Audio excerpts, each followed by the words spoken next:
Alexis, bonjour. Bonjour. Merci de nous accueillir et de nous accorder un petit peu de temps durant ce marathon du festival d'Angoulême. Ouais. Je pense que les auteurs courent beaucoup. Mais merci à vous aussi.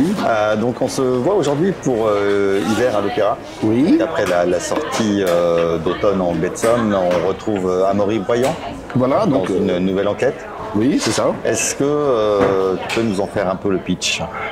Le pitch, Résumé, voilà, c'est vachement, compliqué. voilà, c'est compliqué. très le pitch. compliqué. Surtout dans le scénario, c'est un peu alambiqué quand même. Donc, et là, vous fasse le pitch sur le Ouais, deuxième rapidement. tome. Mais ça, c'est plutôt une question qu'il faut poser au scénariste. Parce que c'est lui qui maîtrise le truc. Moi, je pourrais plus vous parler, on va dire, de la technique éventuellement. Voilà. Mais lui, il sera vraiment. C'est lui qui va vous dire. Dans ce scénario de Philippe Pelès, qu'est-ce qui vous a séduit à la lecture? Bah déjà, j'ai pas eu le choix puisque ça s'enchaîne tout ça finalement. Alors on va reprendre avec l'automne en baie de Somme. Dans ce cas-là, qu'est-ce qui vous a amené Voilà, c'est à ça. travailler avec Alors c'est ce que j'explique dans le premier tome, c'est qu'en fait, moi j'avais envie de faire une bande dessinée qui se passe à Paris en 1900 et surtout que je fasse la couleur en traditionnel en fait, des encres de couleur.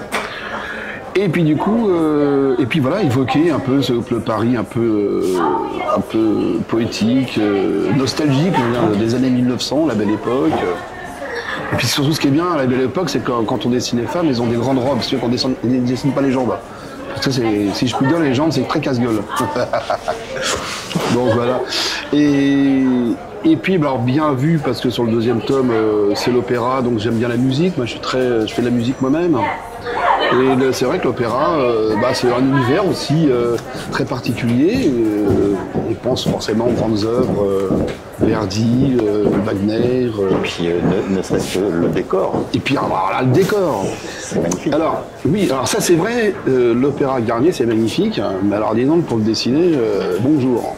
C'était le troisième opéra qui a été construit à Paris après C'est le troisième. l'incendie des deux Oui, parce qu'à Paris, il y en a pas mal, il y a au moins une dizaine. non, mais là, il y a eu des grosses catastrophes, et notamment, donc l'opéra Garnier a été initié sous Napoléon III, l'attentat. Voilà. Il y avait eu contre lui, et donc les calèches arrivaient sur le côté où ils étaient un peu protégés. C'est vrai. Et puis c'est vrai que la construction a été interrompue à cause, je crois, de la guerre de 70. Oui, et puis question financement aussi, je crois qu'à un moment... Alors ça a été le problème, voilà.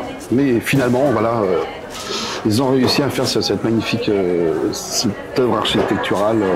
Est-ce que vous avez eu un regard sur le découpage? Est-ce que...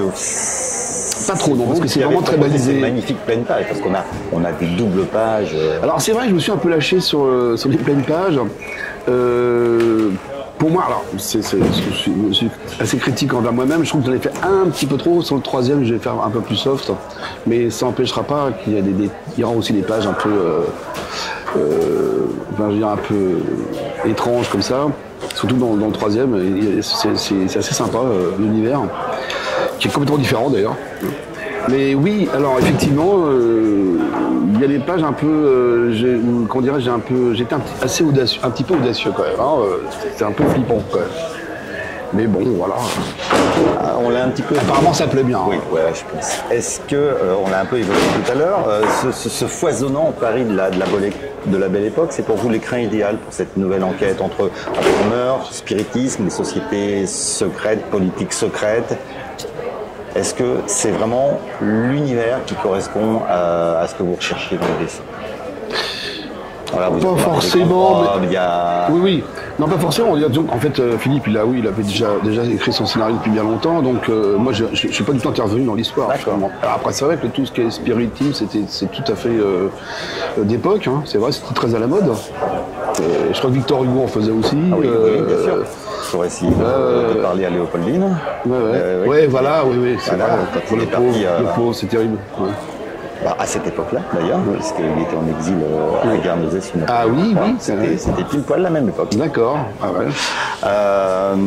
Là, c'est une transposition du mythe du fantôme de l'opéra, de Gaston Leroux, mais ce n'est qu'une toute petite partie du roman. Si, bien sûr, puisque en fait tout se concentre autour de l'inspecteur Amaury Voyant et inspecteur révoqué, tourmenté par la perte de sa fille, peut-être. Oui, ça aussi. bien sûr, mais oui, c'est un personnage un peu ténébreux, qui a des cicatrices, qui essaie de refaire surface finalement par rapport à ce drame. Ouais, c'est vrai.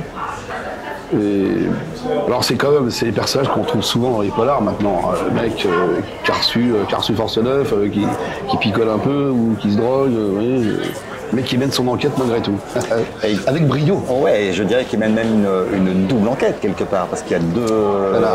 Oui, c'est vrai, il y a une histoire parallèle en fait. Bah, oui, il y a avec deux l'extrême récits droite. dans le récit. Où en fait on se rend compte que quelque part, voilà, il est un peu piloté aussi par ses chefs, et que la réputation qu'il a n'est pas forcément celle à laquelle on peut s'attendre. Et c'est très risqué ce qu'ils font, enfin je veux dire, mais c'est génial quoi, parce que ça balade, enfin je vais pas tout dire, mais ça balade bien le lecteur finalement. Même moi le premier lecteur, j'étais baladé, tiens je m'y attendais pas. Alors ce qui est drôle c'est qu'on parle de l'extrême droite dans ce bouquin. Et je me suis servi, alors c'est très paradoxal, des postures, enfin du poésie, enfin de certains dessins que j'ai vus de Jean Jaurès qui fait une conférence, alors je sais plus, ça a été dessiné par je sais plus qui, et on voit comme ça, il parle à la foule, et je me suis servi de ça pour représenter un mec d'extrême droite. C'est un peu con, mais ça fonctionne, c'est ça qui est important. Est-ce que vous avez eu besoin de beaucoup de documentation, d'illustrations d'époque, de visites de l'opéra? Oui, mais c'est énorme. La documentation, j'ai des dossiers parfois où ça va entre 50 et 70 photos, ou documents en tout cas. Photos, cartes postales. Voilà, cartes postales, des dessins, des peintures, des photos. Les visites de l'opéra peut-être en particulier? Alors j'aurais aimé, mais il fallait faire assez vite finalement. Et puis maintenant on trouve beaucoup de choses sur internet, on peut... Alors on n'a pas toujours forcément l'ambiance et puis l'angle, le cadrage qu'on voudrait, mais il faudra aller sur place et ça prendrait trop de temps. Mais cela dit, j'aurais bien aimé, ouais, vraiment. Est-ce que le choix de la mise en couleur s'est imposé naturellement? Ces couleurs à l'aquarelle avec une esthétique qu'on ne peut plus Art Nouveau en fait. Je sais pas si l'esthétique vraiment, c'est Art Nouveau, je n'oserais pas dire, mais en fait pour la couleur c'était très rapide. J'ai eu 4 mois pour faire l'album en couleur. D'accord. C'était très très serré. Donc j'ai pas trop réfléchi. 4-5 mois à peu près. Bon. C'est assez énorme quand même. Cela dit, je prendrai un peu plus de temps sur le 3e. Parce que là, il fallait respecter une date, etc. Mais on aurait pu la décaler. Mais, parce que je préfère travailler de manière plus à l'aise. Vous voyez ? Donc, après l'hiver, l'automne, il y aura un printemps? Évidemment, j'y suis. Je suis déjà dans le printemps. Alors, il va arriver, mais c'est pas le même. Il va falloir attendre un peu quand même. D'accord.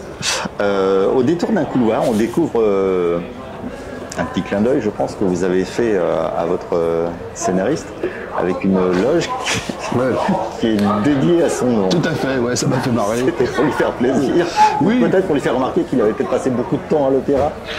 J'en sais rien, mais ça m'est pris d'un seul coup. J'ai dit, tiens, en fait, j'avais une plaque comme ça. Normalement, on met un nom dessus, mais j'ai dit, qu'est-ce que je vais mettre?